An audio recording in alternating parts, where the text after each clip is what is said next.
welcome. Welcome to Dr. Judy WTF. And tonight we are revisiting the topic of covert narcissism. I'm going to be doing a little bit of comparing and contrasting the overt narcissist with the covert narcissist so that you can understand the difference. And I want to start by saying, first of all, I'm the founder of the Psychological Healing Center and the creator of the Mind Map system for healing human disconnect. And if you don't know anything about it, pick up a copy of my free PDF book, which you can download off of my website. And you can also purchase the soft copy on Amazon.com. The book will give you a very insightful and thorough explanation of all the 9 panels that I will be referring to a lot today, because narcissism, narcissistic injury, is predicated on childhood wounds. So I want to start first by saying that this is a call-in show, so please do call in, and that number is 323-524-2499. So 2599. Sorry, 323-524-2599. And if you do call in, keep the subject relevant and keep it rather short, because I know that many people will have questions about this. Unfortunately, it is a very popular topic because there's a lot of narcissistic injury going on, and it starts with being injured by your primary caregivers, mother, father, and then it just gets worse into choosing people who replicate the wounds of childhood, and then it just keeps on devolving into chaos. Panel 4, Panel 5, and Panel 6. I want to start by reading a little bit from an article by, it doesn't even say, but it's Freud's interpretation of narcissism. According to Freud, we are not born with an ego. Our sense of having a self evolves during infancy, and what happens during this time is we idealize our love objects. And then he continues to say that when we have deficits in our egos, we have lost a particular fine quality, and we want to substitute it out by looking for it in those we love. So let's start with Heinz Kohut, who is a self-psychologist, and I like to refer to the analysts for explanation because they go pretty deep. The only issue that I have is that it takes so long to get to the childhood wounds and work them through. So according to Kohut's self-psychology model, an article by Jamie McLean, MD, narcissistic psychopathology is a result of parental lack of empathy during development. So far, he and I are on the same page because my definition of narcissism is the lack of empathy, which leaves one with apathy, which leaves the person to not care about other people, and all kinds of things will go wrong if you just simply don't care. According to Kohut's concept, there's a vacillation between an irrational overestimation of the self and feelings of inferiority, which is the idealization of the self, and then the devaluation of the self, which makes for a pretty rocky road, an internal rocky road. And we have a caller, so hello, who is on the couch with me? What is your name, please? My name is Brian. Hi, Brian. Welcome to the show. And where are you from?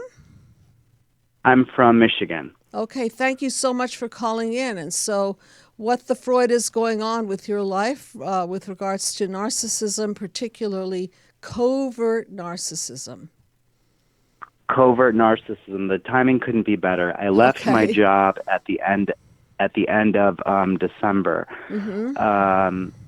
My boss, who I knew for 8 years, Basically, I encountered a bully situation. It wasn't me who was being bullied. It was a coworker who was very ill, actually. And the people who were doing the bullying were people who had bullied me previously many years earlier. Okay. However, my boss, when I went to her, it was the strangest situation. First of all, when I first told her about it, she kind of gave me many reasons why it wasn't happening and all of this. Okay. And then when the person who was being bullied later ended up in the hospital, I called my boss again and said, you haven't done anything about this. This is ridiculous. Yeah. And she basically said, well, you never told me that. And then we were on the phone for 2.5 hours, and I couldn't even really get her to acknowledge any of it. It was so strange and so bizarre the way she was reacting. And the next time the bully situation that I was involved in witnessing more of the bullying, I finally gave my notice for the job. Good for you.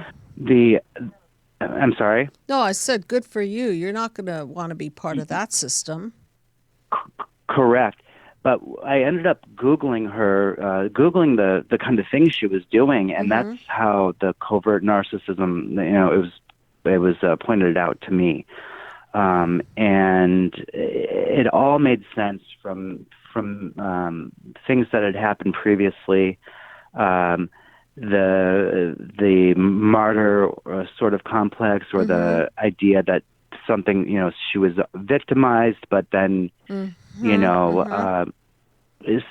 many things. And I'm kind of, getting jumbled here because I didn't know that I didn't expect actually to get on, but I did. Okay. So. Okay.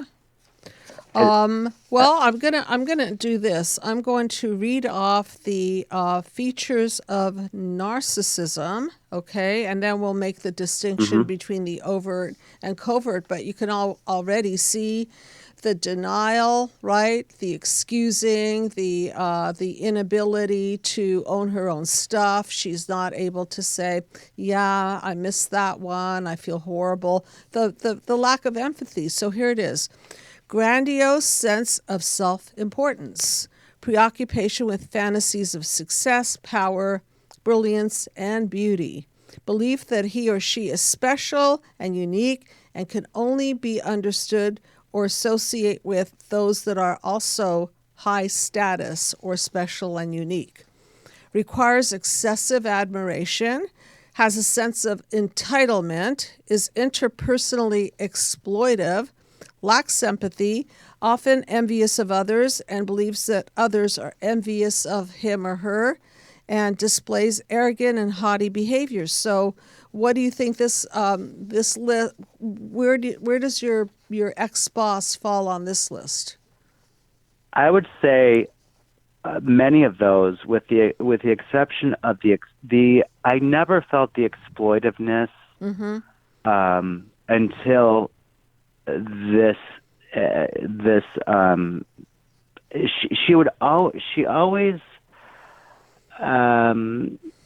she would kind of do things. It was a strange situation. She would do things for you, but she was always pointing them out, so if she did something for you, then it was, it was pointing it out, pointing those things out always. So it had was never to, like payback time was coming.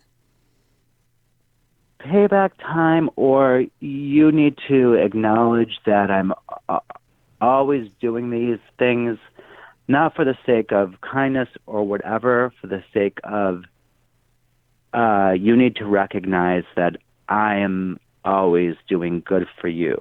Okay. Almost like it was an intentional kind of like she was only doing it so she could later hold it up. Okay, and look good, and look good, or use it as a reason to block. Let's say she did something that wasn't so good, then she could say, well, no, I've done all of these things for you.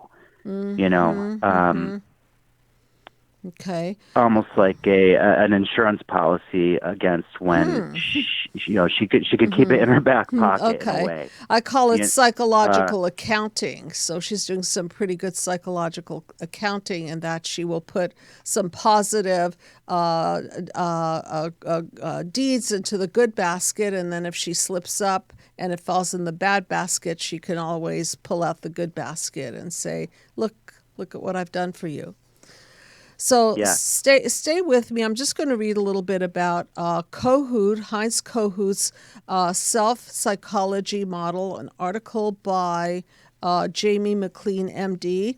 And I'm reading it because I want you guys to understand the root cause of all of this. According to Kohut, narcissistic psychopathology is a result of parental lack of empathy during development. And this lack of empathy can take all kinds of forms. From my perspective, I've seen it take the form of control and manipulation. I've seen it take the form of out and out child abuse, physical, sexual, emotional, and I've also seen it take the form of abusive abandonment.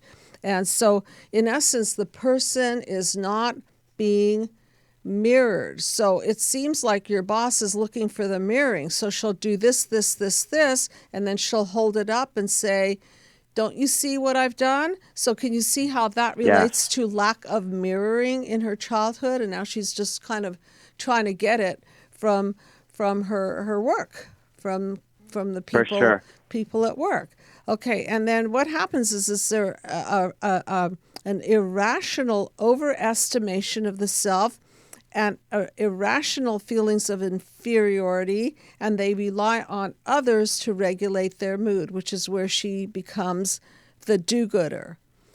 So, going further into this, narcissistic traits are present in a large number of patients, according to this article, and they swing back and forth between depression and anxiety because they do not ultimately know how to self-regulate because they don't have a strong sense of self. Like Freud said, there's no strong core.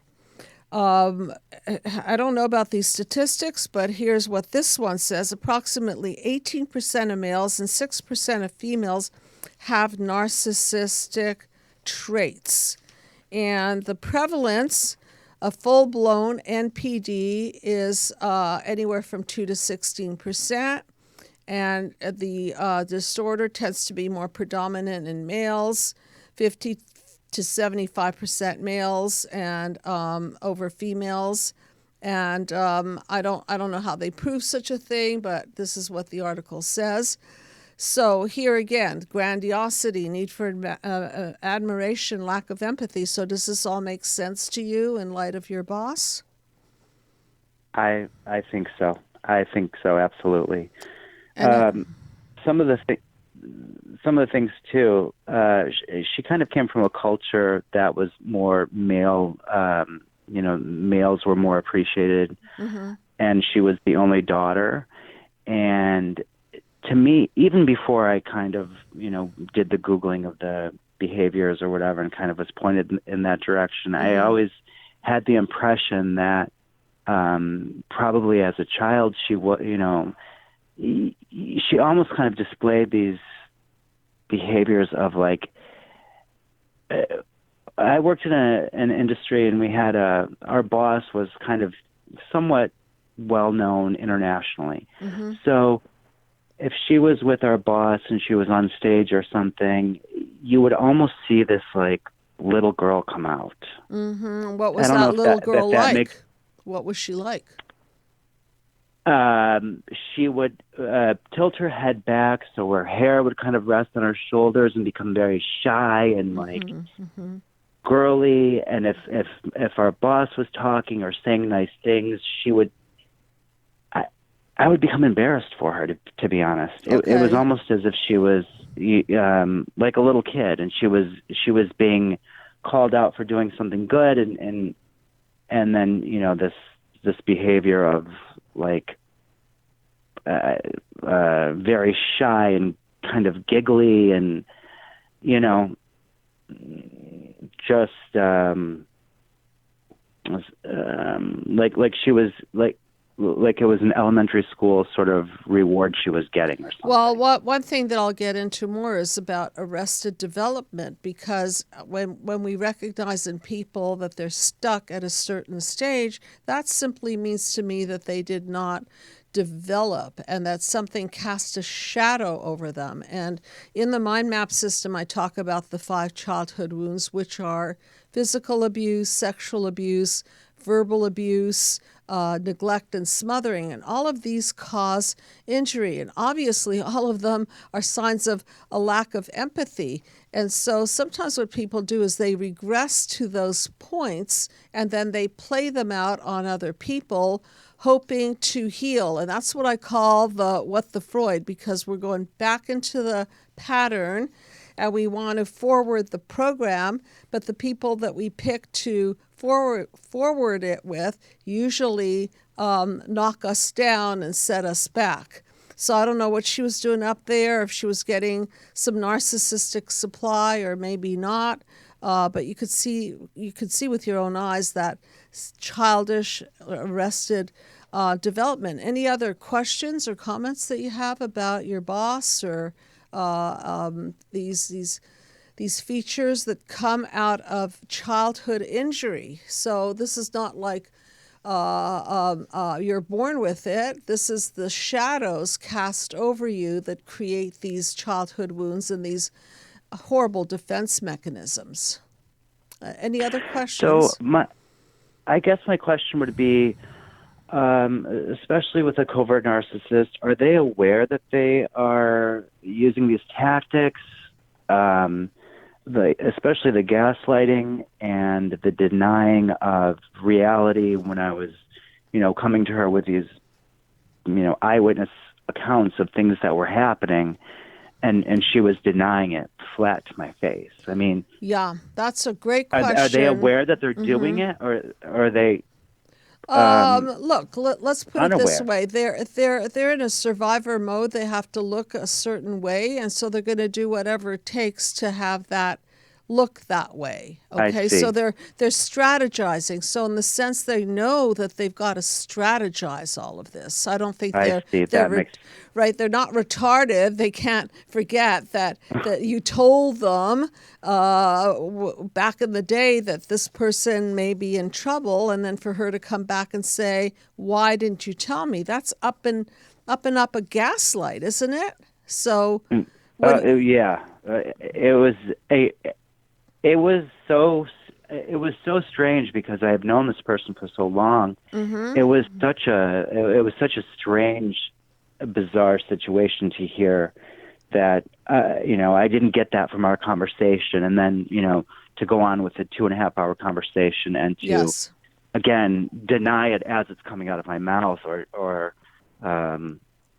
deny that it happened when I was an eyewitness. I think a good way to answer the question, which is real difficult to answer, which is, do they really plan this out? Is it a reaction or is it a calculated action? I think with sociopathy, it's more of a calculated action, that they are going to Ponzi scheme you, or they're going to somehow take full advantage of you in some way, or psychopathy where they're planning on this murder. Okay, it's really planned out.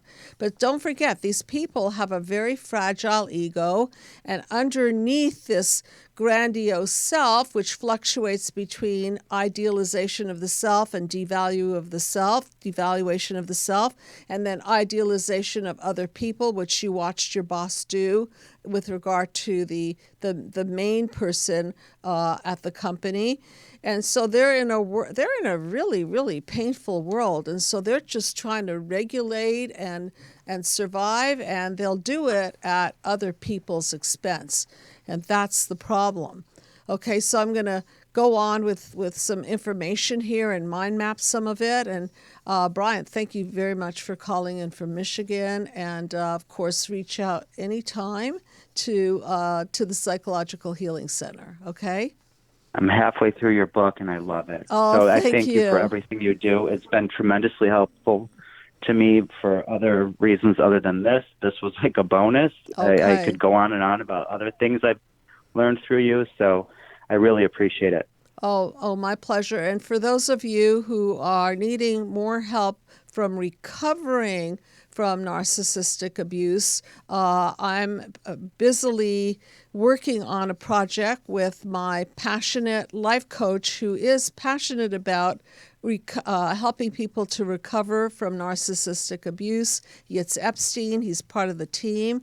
We're doing a full-on video that will be available hopefully as soon as it's edited and put together nicely.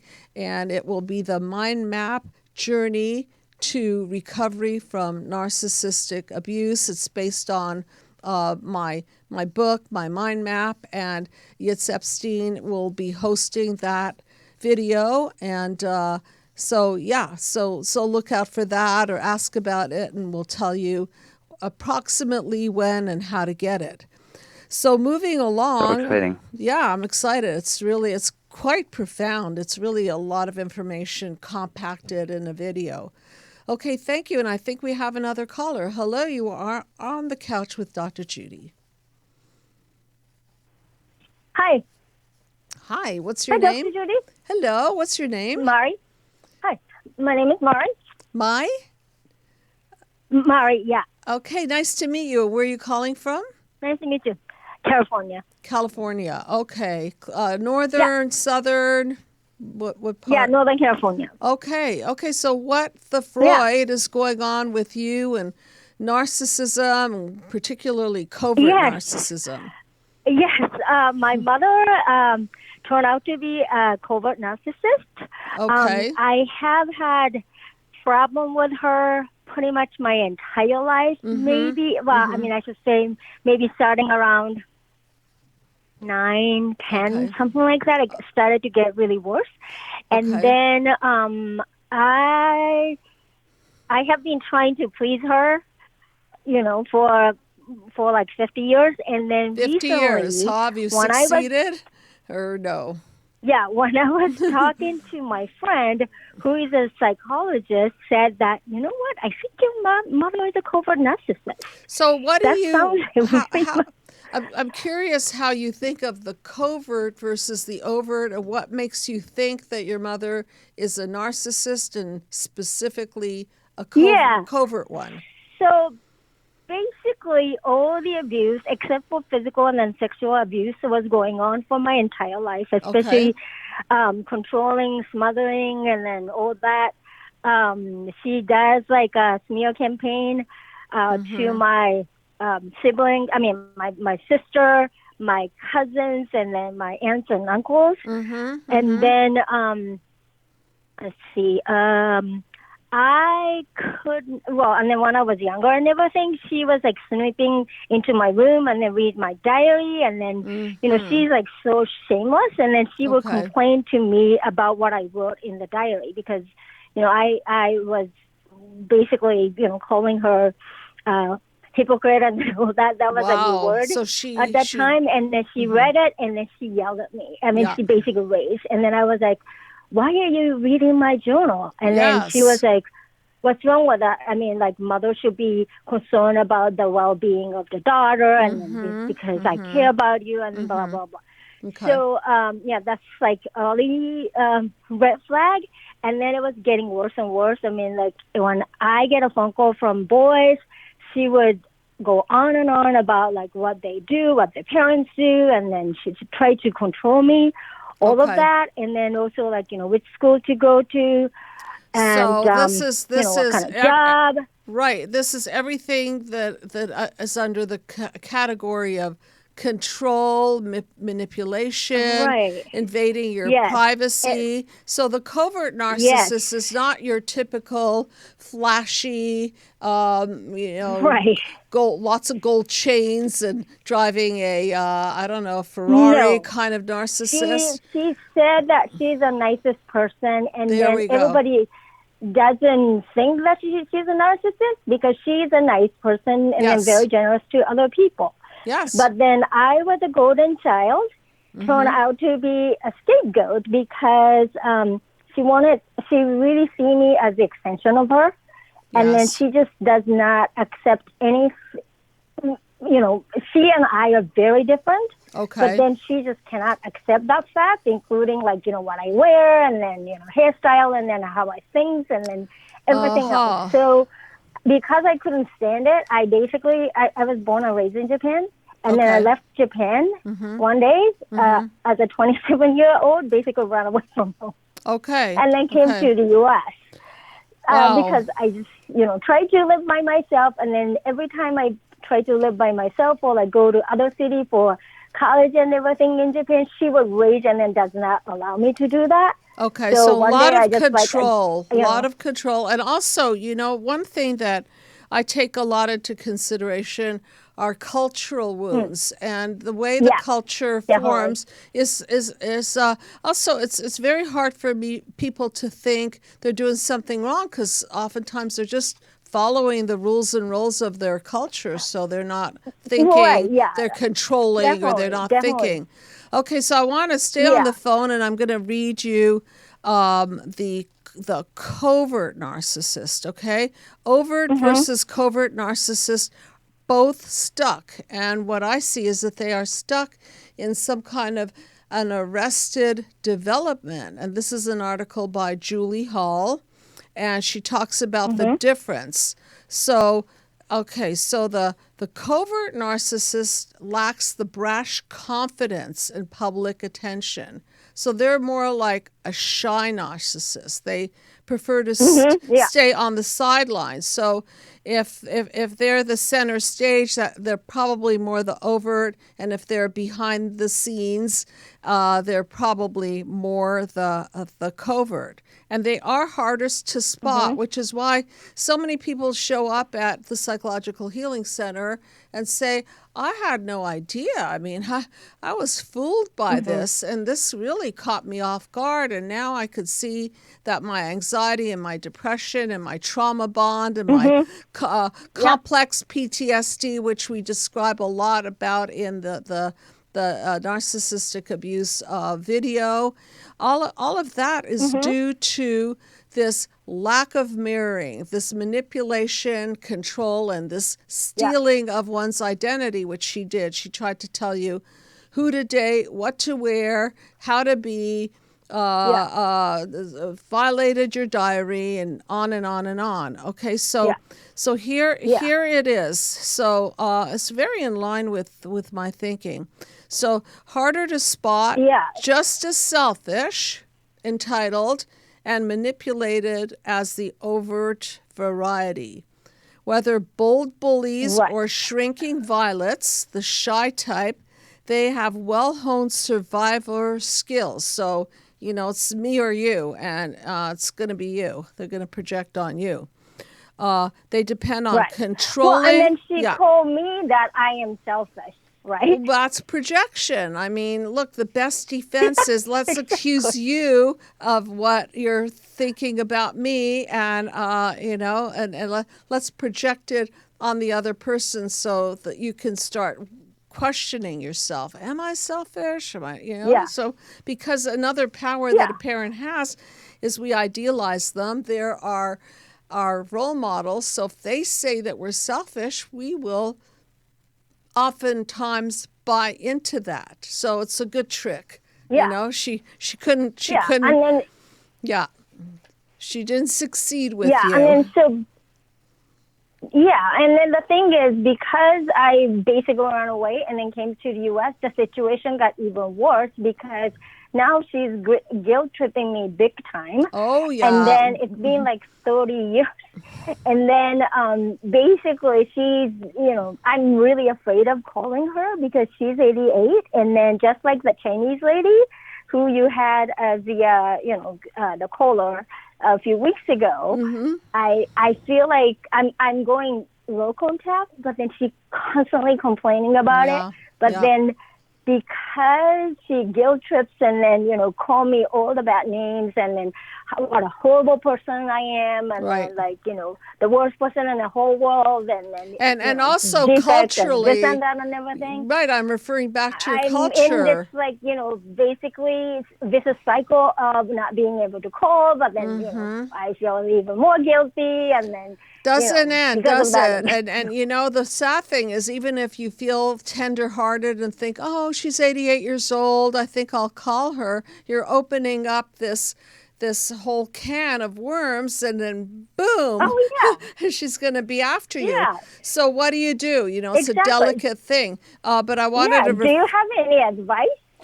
I do. Because I really need to call her, especially because my aunt died yesterday. Well, she's a little bit younger than my mother. My sister told me about it, and then I was like, sorry, that I have to call my mother and they at least say something. Okay. So you keep the contact short. You limit it. I often recommend low contact. I guess they call it gray rock. And you don't show your feelings to somebody with these narcissistic qualities because, trust me, they will use your feelings against you and they will manipulate them. Okay, so I would say... Yeah. She eats me alive. Oh, she will. And also, being Japanese, I'm imagining that in your culture, you owe your parents loyalty and you owe your parents respect. So this is, from her eyes, you're a horrible daughter. Okay, so you will never never win with her. Whole world. The worst. And she'll never own her own stuff, which is a quality that narcissists lack. They just don't know how to self-reflect and self-correct. So look, lay low. Yep. If you can't stand it, then I guess email her or have somebody else deliver the news. And I always tell people, put yourself first. Put yourself first. You deserve it because they sure didn't put you first. But then if I try to use my sister to convey to, my message to her and everything, she really reaches, and then I'm really scared. Okay, plan B or C, whatever you want to call it. How about a sympathy card or some kind of a letter, even if it's an email letter? Mom, I'm really sorry to inform you. Pardon me? I haven't called you. So to my mother, that I haven't called her. Sorry, but I hope that you are doing well. Kind of thing. Yeah. I heard about my aunt passing. Yes. And I already contacted her, so please don't worry that I haven't done it. There we go. Because she worries about everything. Okay. So that's the deal. You lay low. You don't give her feelings. You try to show as much empathy as you can. But number one is you, okay? Even though I don't feel the empathy, I show the empathy. You know why you're empathetic? Because you're a good person, and you are it because it's your heart, and you don't want your mother to turn you into a cold stone, which doesn't mean that you have to pour on the love. It's just that if we really peel back the curtain, then these people have been very, very, very injured, and they struggle with self-esteem. They struggle deeply with shame, and they have a horrible defense mechanisms of control, manipulation, gaslighting, and demeaning and devaluing and destroying others. And that they never heal, and I don't think they're going to be showing up anytime soon at the Psychological Healing Center, and I don't think they're going to be exploring covert and overt narcissism. This is a topic they will keep away from because they don't want to unpack their baggage because it's too painful. So they'll just stay this way. They'll stay defended. Got it? Okay. So you do the bare minimum, keep yourself safe, and you don't have to allow, open the door for her to vomit all over you. Okay. All right. Thank you so much, Knight, for I'll calling do my in. Okay. Thank you so much. You're very welcome. Good night. Okay, there's just so much epidemic out there. I think this world that's why I wrote a book called Be the Cause, Healing Human Disconnect, because this is all about mother-infant disconnect, father infant disconnect, family disconnect. And when we're disconnected from, then we fall into reactions and low self-esteem core beliefs like we're not worthy, we're not good enough. And in order to defend against all this not good enough stuff, then we will either aggrandize ourselves and look good and create a beautiful false self, or we'll kind of get shy and passive aggressive and manipulative and act as if the person will act as if they're the sweetest person in the world. And I've mentioned this on another video, but I got suckered, that's the best way to put it, by Covert Narcissist, and I have a PhD, right? So this is not supposed to happen to me, but it's just so subtle.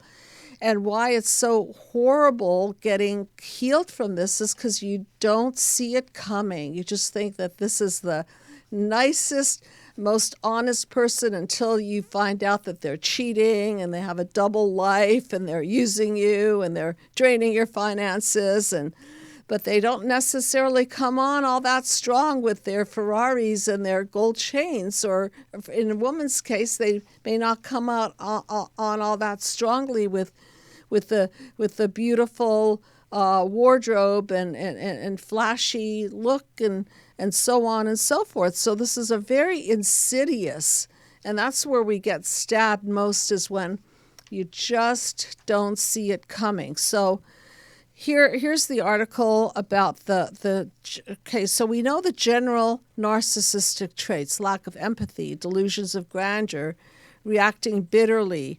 manipulation, intolerance of criticism, never genuine apology or taking responsibility, lying to themselves, like Bryant was talking about. The boss was lying to herself, lying to others, rationalizing their words and actions, how no matter how inappropriate, false, or rude. That's the cover-up part. So there's a lot of lying going on, and you buy into it, and I can say that I bought into it. Why? Because I wouldn't dream that people would do that to me. I have this naivete, so now I'm a little wiser and less vulnerable to this.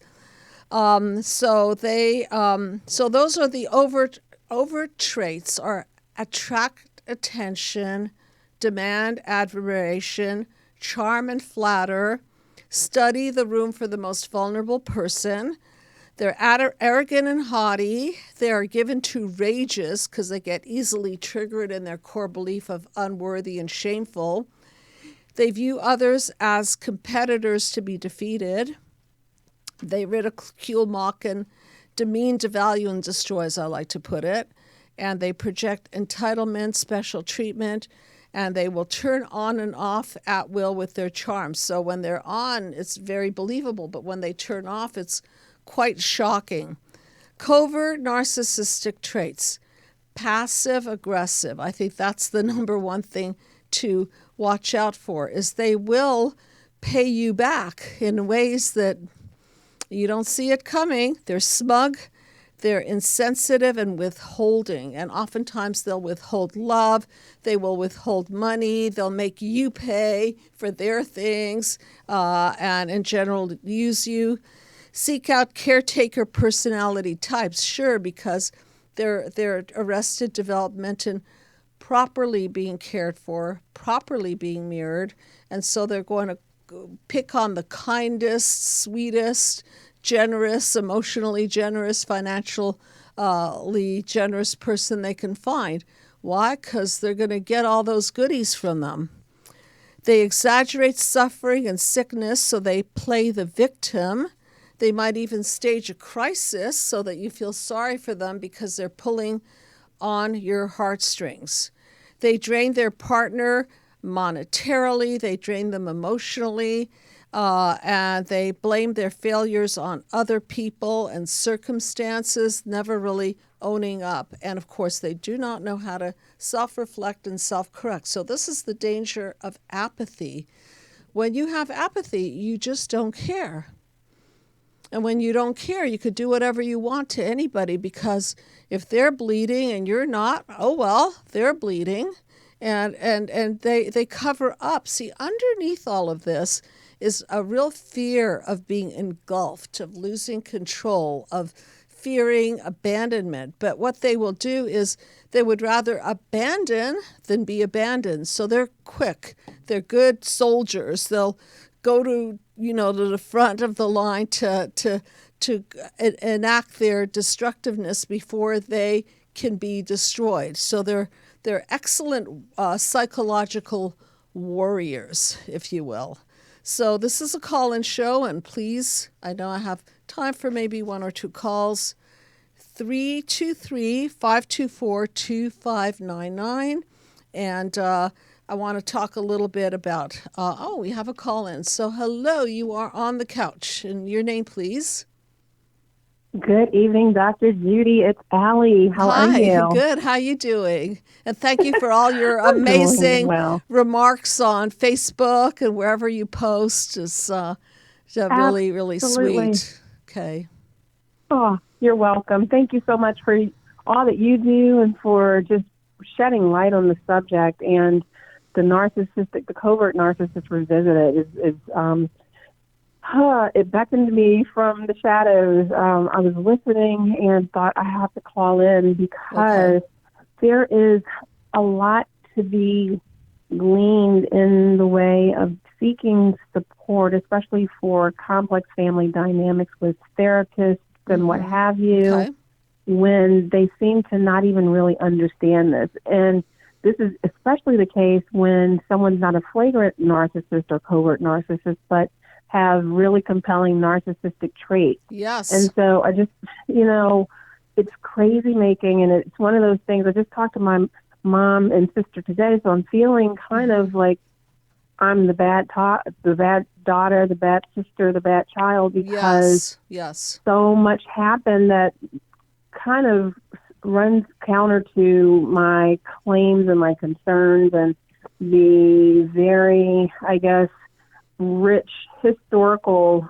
narrative of all the things that have happened. I mean, the list is so long of infractions and what have you. I'm just curious, from your point of view, what is your experience with the covert narcissistic injury that's distinguished from the overt, which is just plain, they're just going to put you down publicly, privately. They're going to make you feel less than. The conversation will be all about them. And so where do you see the distinction from your experience between the overt and the covert?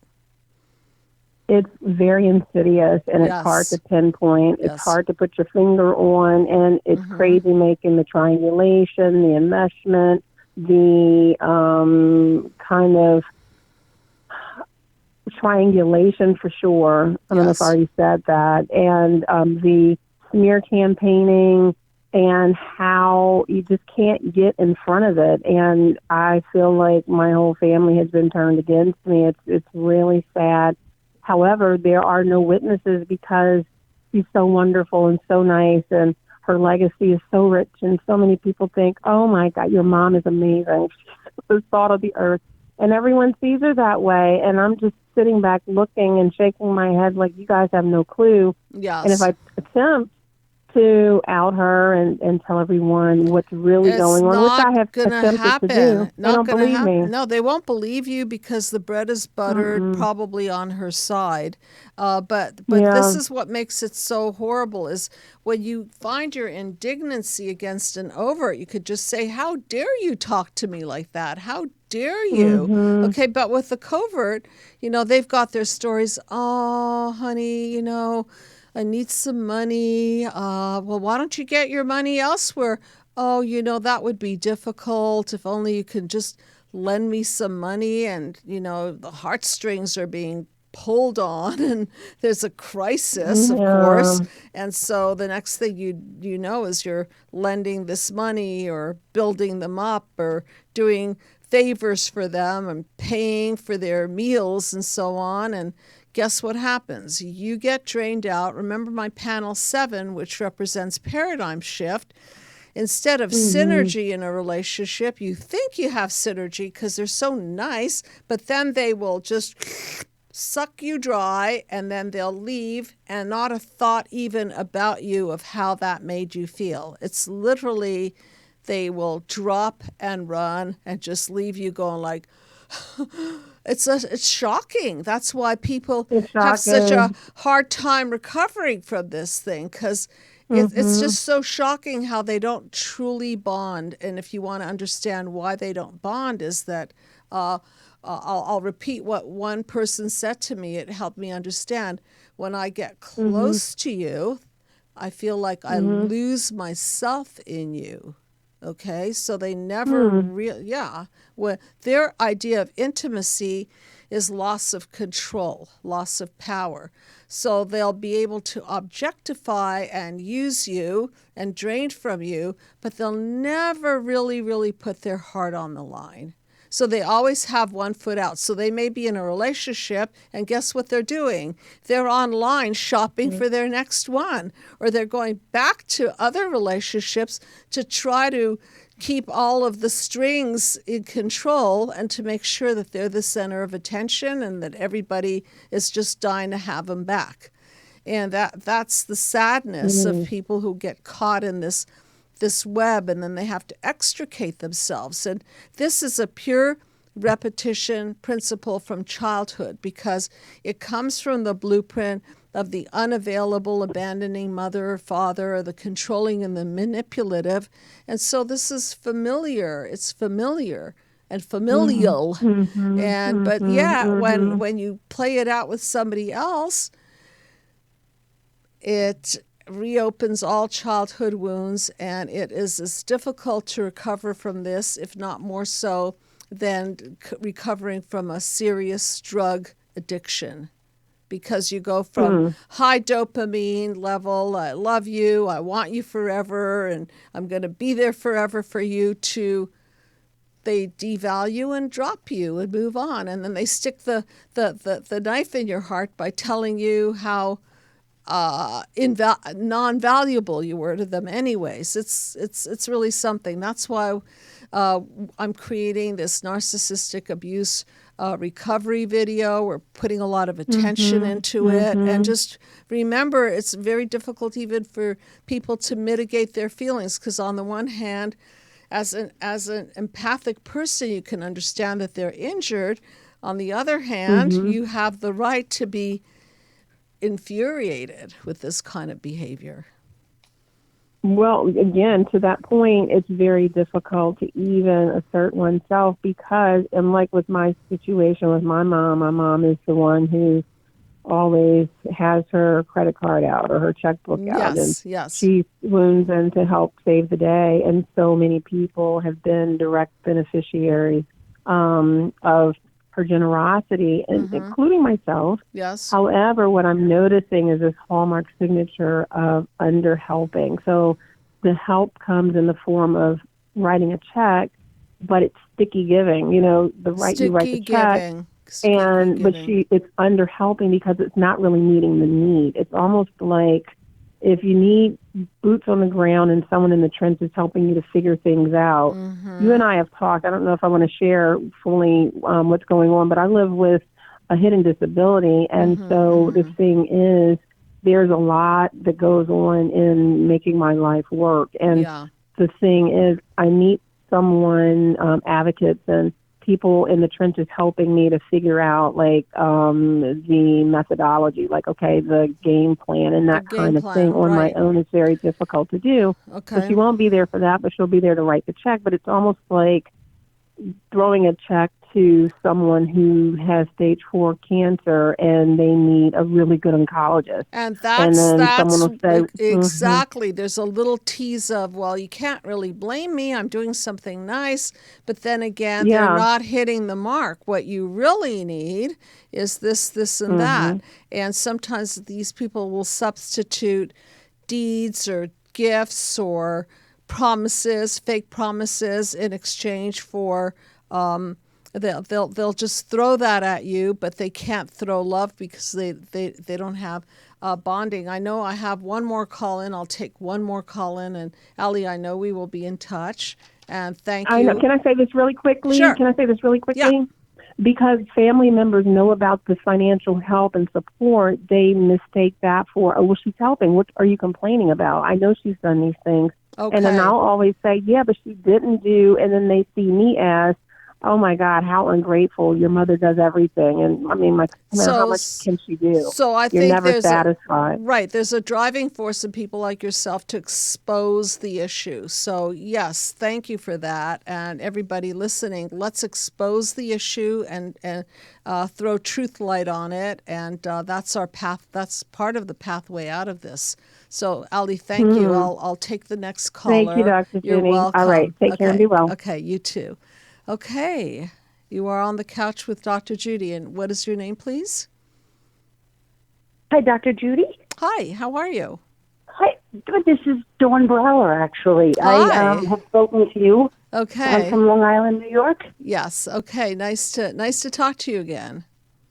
Yes, hi. I'm just calling regarding the topic of covert narcissism, Yes. and I was just curious, the connection. I have a hypothesis, if you will, about a midlife crisis actually being the failure of the covert narcissist being able to continue their compensations Yes. of their hidden covert narcissism, and then all of a sudden it looks like a midlife crisis, but it really was covert narcissism the whole time. Interesting. I think I can understand what you mean by that. So the crisis is something that they enter into as a way to start looking for more supply, because now they're aging. You know, there's nothing worse than somebody with narcissistic injury who is aging, because aging is a drop in supply. It's not a plus, right? Unless you have Right. Right. Okay.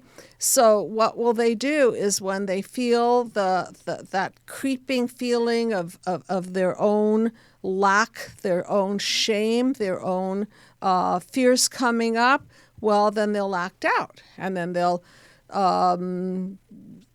have affairs, or they'll leave the marriage, or they'll start doing something. Leave the marriage. You know, like when they leave the just relationship. take off.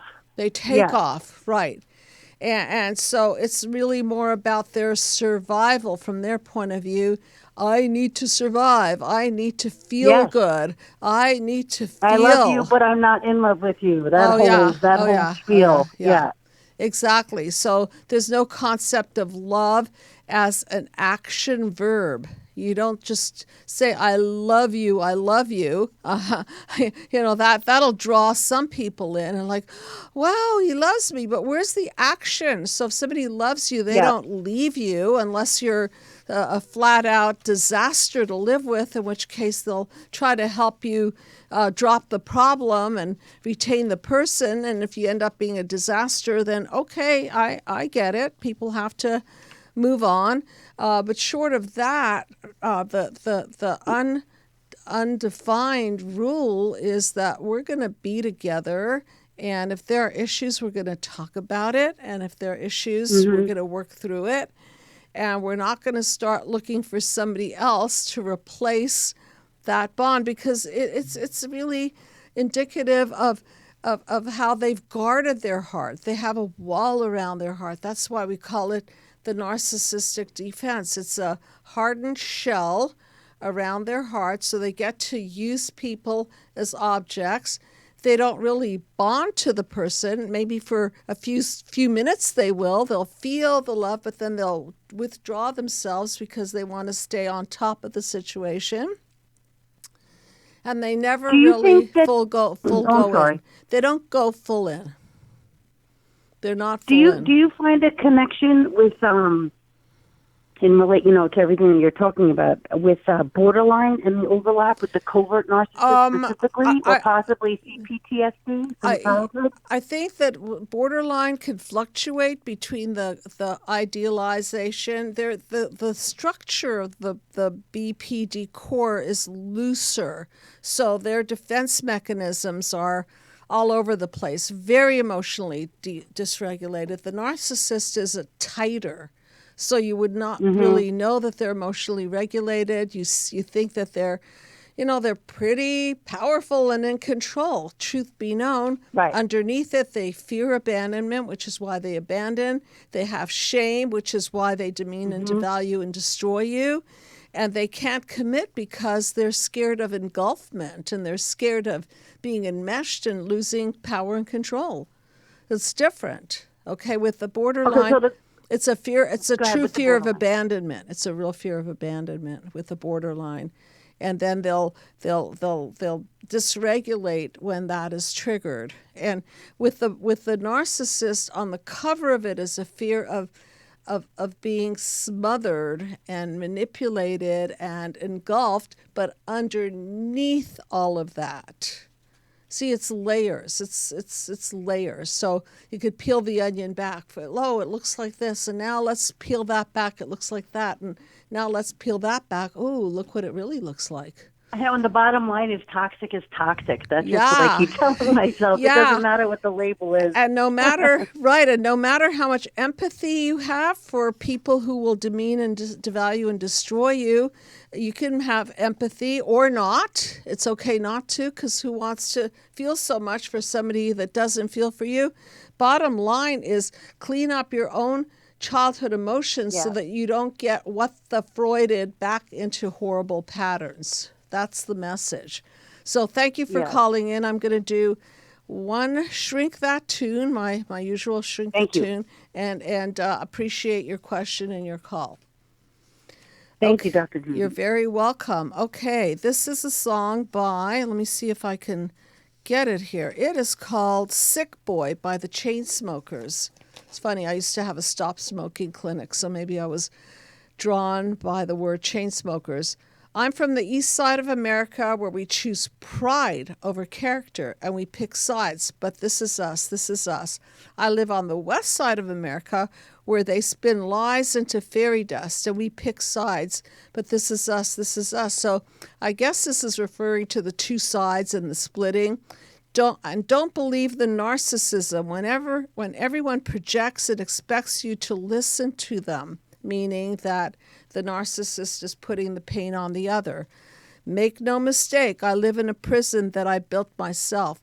That's that double dungeon of darkness that I refer to. You can't turn to anyone.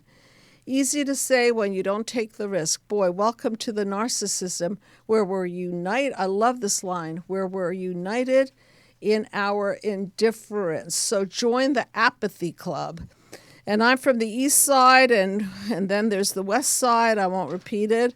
I am the sick boy. I am the sick boy. They say that I'm the sick boy. They call me the sick boy. Well, apparently it feels pretty sick inside. Whenever anyone projects and expects you to listen to them, make no mistake, I live in a prison, and it's my religion. I'm the sick boy.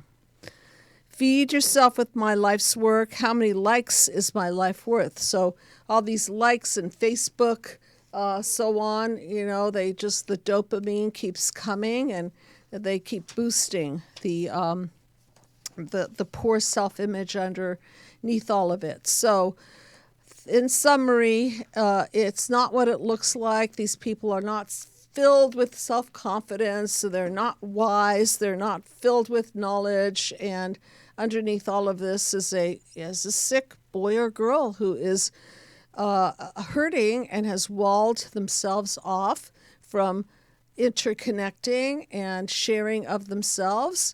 And so that's why they're apathetic and they can do what they want because they don't really feel it. So thank you, everyone, for listening. Really, really appreciate the calls and the questions. Good night, everyone.